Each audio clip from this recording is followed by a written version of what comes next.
Hello guys, good morning. Dito na naman tayo sa panibago nating vlog. So, ngayon pupunta tayo ng Quezon Province ulit. Gaya nga nung sa Batman Loop natin sa nakaraang video. Tayo ay dadaan muna sa Marilake. Pero ngayon, nabutan naman ako ng tanghali. Ayan, kita nyo nga, traffic. Ewan ko ba, pero ang hilig kong bumiyahe ng tanghali, ewan ko. Pero susunod na vlog ko, aagaan ko na. Grabe din yung init nito. Stay tuned, no? So para makapunta sa Marilake, dadaan muna tayo dito sa may intersection na Santa Lucia. Tsaka yung U-turn. Ayan, kita nyo nga. Ang nagpapatraffic talaga dito is yung mga pupunta ng U-turn. Maya tuloy-tuloy na rin ako. Yun, no? Wala ng traffic ulit.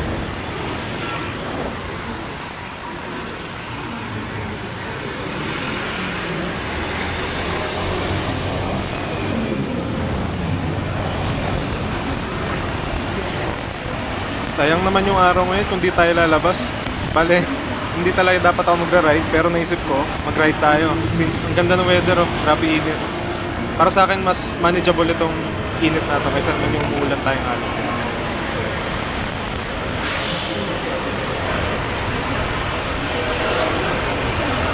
Dito nga pala sa Marcos Highway na papuntang Antipolo, no? Tuwing umaga, hindi masyadong traffic. Kaya ito, dire-diretso tayo. Kita nyo naman, matuloy ng takbo natin.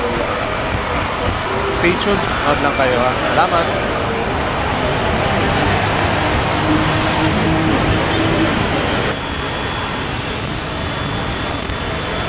Grabe yung init.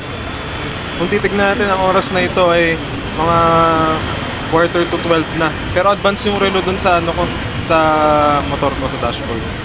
Pero syempre yun ba, mainit pa rin, patanghali na. Hindi pa ako nagla-lunch na ito ah.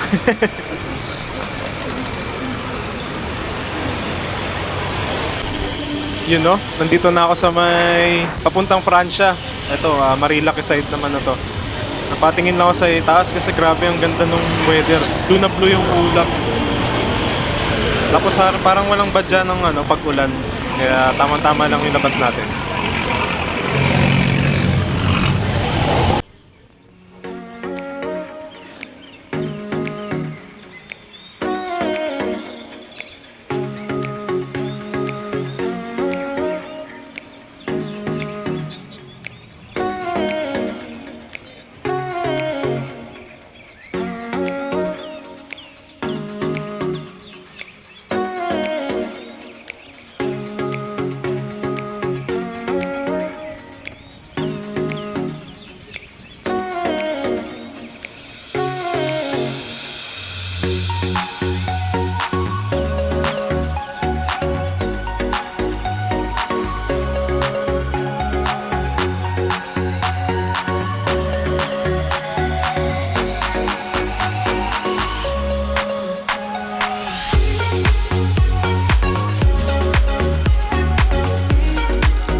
Sarap mag-ride. Walang traffic, tsaka walang masyadong kasabay. Oh. Take note, Tuesday ng tanghali ito. So, tanggal yung stress ko dito, tanggal yung iniisip kong work. Lagi na lang kasing puro meeting, puro follow-up compliance. Pero every time na pupunta ako ng Marilaki, nakakalimutan ko lahat. Or anytime, basta nagra-ride ako pupunta sa malayo, nakakalimutan ko lahat ng iniisip ko sa trabaho. Yan ang hirap pag corporate. So, kung ako sa inyo, kung meron naman kayo pandili na motor at may day off kayo na maayos, sabi ko sa inyo, lumabas kayo kahit paminsan-minsan lang sa day off. Yun lang.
Hello guys, andito na tayo sa bandang Santa Maria, Laguna.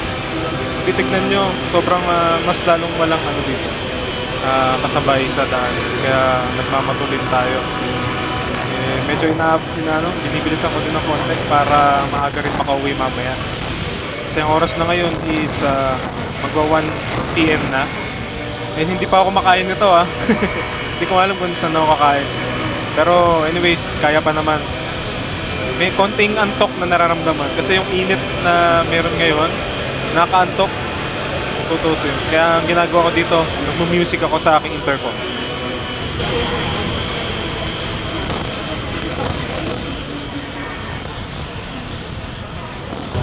Ayun, dito sa part na ito, medyo maliwalas naman yung panahon pero biglang bumuhos yung ambon. Iniisip ko kung magre-raincoat pa ba. Parang di na rin, didiretsuhin ko na lang. Kasi naka-ano rin naman ako naka air cool mesh. So, sobrang lakas din ng hangin habang nag-ride. Matutuyo rin naman to. Grabe yung mindset, no?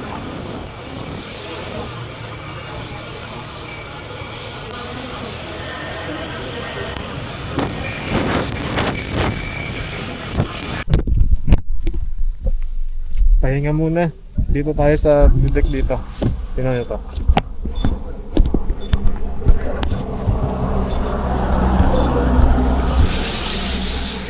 Pahinga muna tayo dito saglit.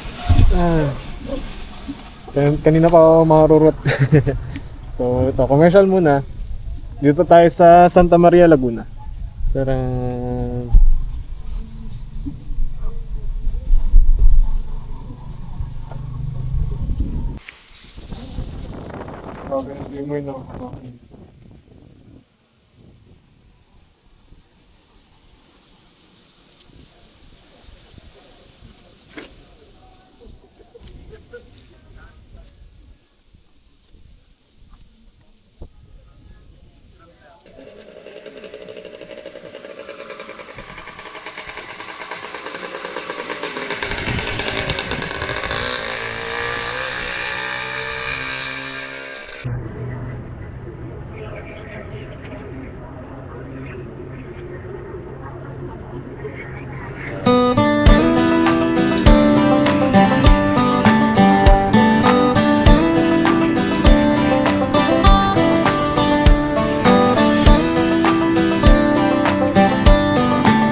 na naantok ako, kaya inisip ko, bumili na lang ako ng something matamis ako, minom ng soft drinks. Mamaya na ako magkakape.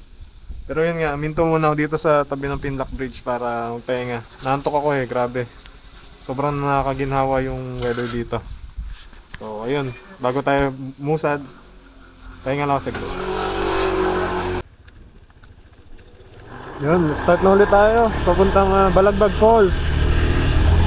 Yun tingnan nyo naman yung view dito. Napakaganda. Yun oh. Pucha, hindi ka magkasamang tignan yung view dito Kahit balik-balikan mo talaga paulit-ulit. Sige. Ganda, napakaganda. Yan. Sana hindi sarayin mo ibang mga tao yung bundok. Kaya yun, let's go. Tignan tayo Balagbag Falls.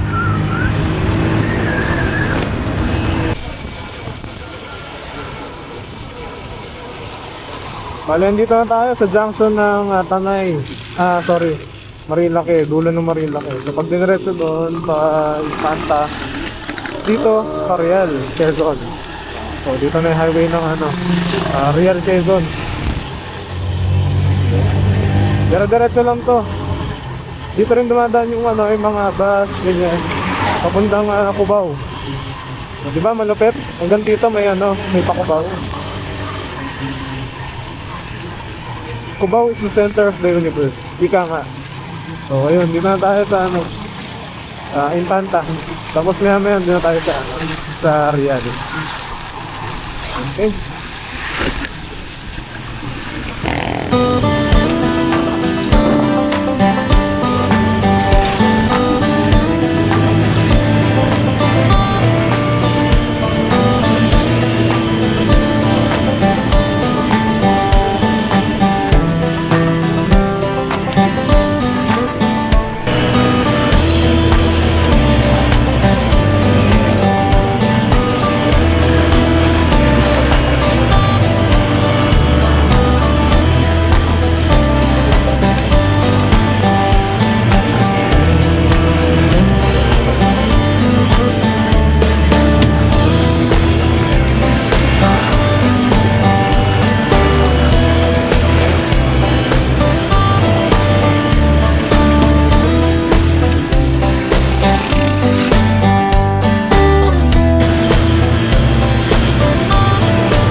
Ayun guys, dito na tayo sa Real Town proper.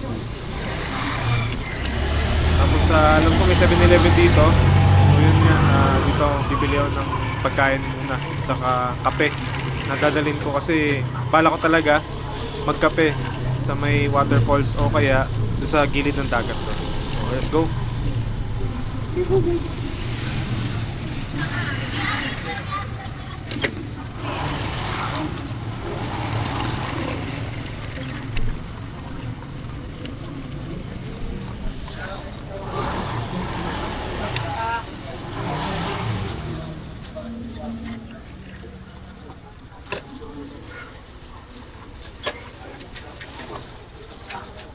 Yan, dito tayo sa Real Quezon, town proper. Ayun guys, matapos nga palang mamili ako sa 7-Eleven, dali-dali na ulit akong pumunta. Namiretso na sa Balagbag Falls. Anong oras na rin nung mga time na to. Kaya gusto ko na makapunta doon. At mamaya makauwi tayo na mas maaga at hindi gabi-gabi. Let's go!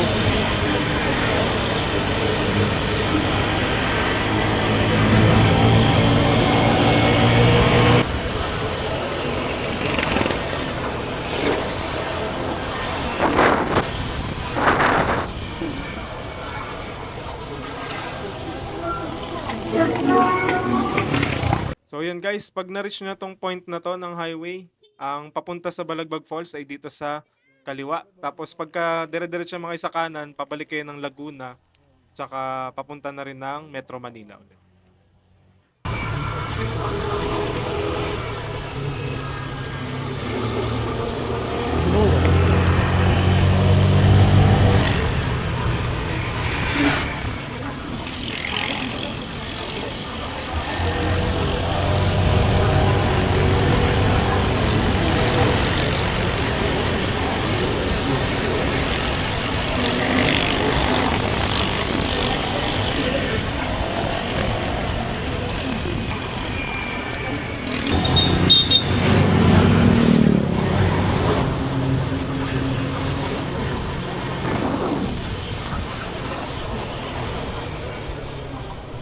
So yun, kakarating ko lang dito sa Balagbag Falls. Nakapark na yung motor doon.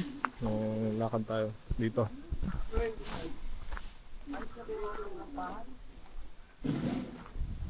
Tingnan natin kung gaano kaganda yung Balagbag Falls.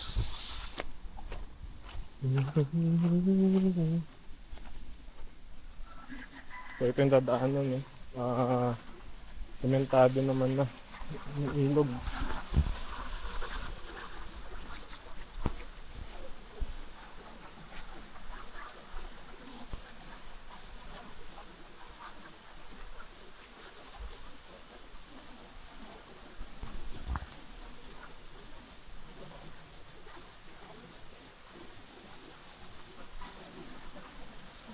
May daanan din pala sa kabila.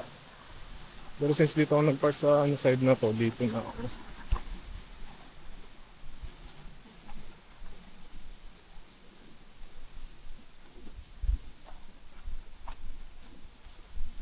Afternoon po.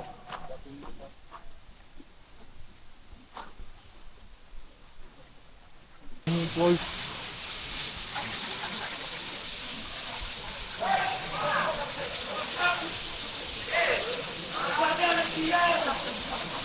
Grabe.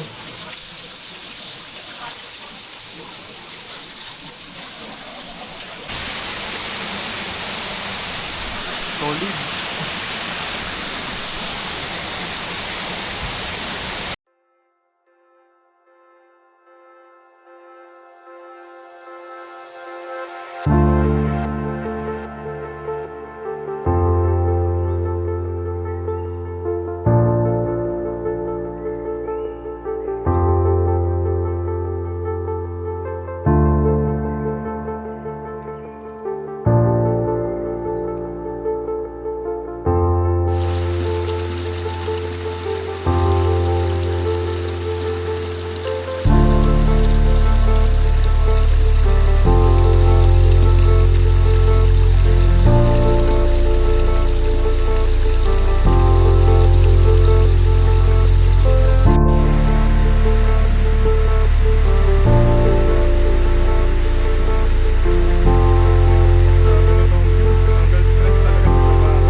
Bali magsa-side trip ako.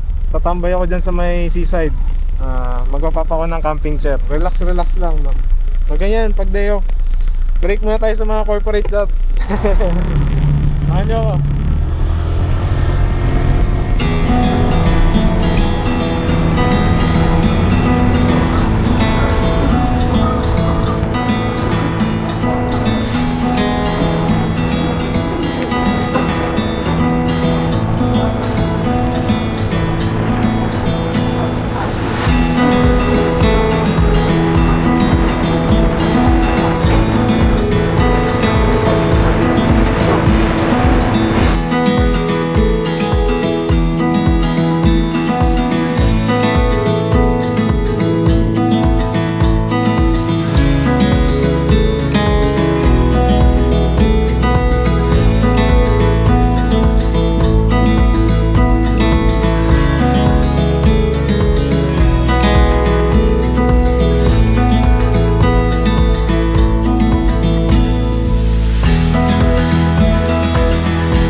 So ito, budget ride. Isa sa mga budget rides na pwede nyong puntahan. Kahit na puntahan nyo ng day off, okay lang yan. Mag-break muna kayo sa mga corporate jobs ninyo. So punta kayo dito sa Real Quezon. Thank you.